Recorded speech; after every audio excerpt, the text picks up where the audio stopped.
To kamar yadda na faɗa cewa idan gata yi wa yara yawa ko kuma suka matsu da yawa ko kuma Allah ya ka jarrabawa iyaye zago suna iyayensu amma sai Allah ya jarabce su da ɗakan gararre, to wasu an samu sun yi kidnap ɗin mahaifinsu, ya'ya suka haɗu suka ga babansu yana da kuɗi suka yi kidnapping ɗinsa. Akwai wanda kuma ya yi kidnapping ɗin kansa. Akwai wanda ma aka auren masa da ya mutumin ya gan shi cewa yana cikin ko ya ga alamar kirki tare da shi sai ya aura ma yarsa, shi kuma sai ya yi kidnapping ɗin ƙanin yar da aka aura masa, ɗan sirikinsa ke ƙanin matarsa.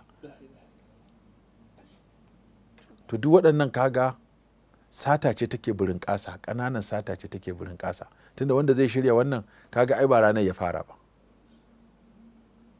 Yanzu wani yaro da yake dinafin ina jira na ana hira da shi a rediyo, ko sai ce a bai 100,000, ta nan aka gane ma abin shirita ne.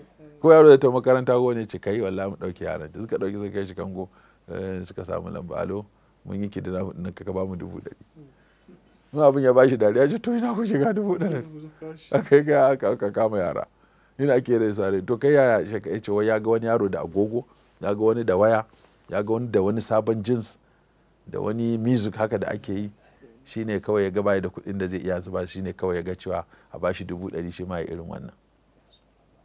To kaga yaro har ya fara tunanin cewa bari ya kidnapping ya karɓi 100,000 dan ya sai waya, ya sai jeans, ya sai agogo, ya tafi wani fati da za a yi samu kuɗin mota. Kaga kenan abubuwa sun fara dacewa.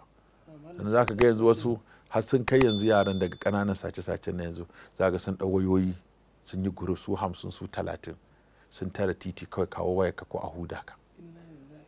A minti 15 za su haɗa operation su kwashe wayoyi sama da 50 su ɓace a lunguna.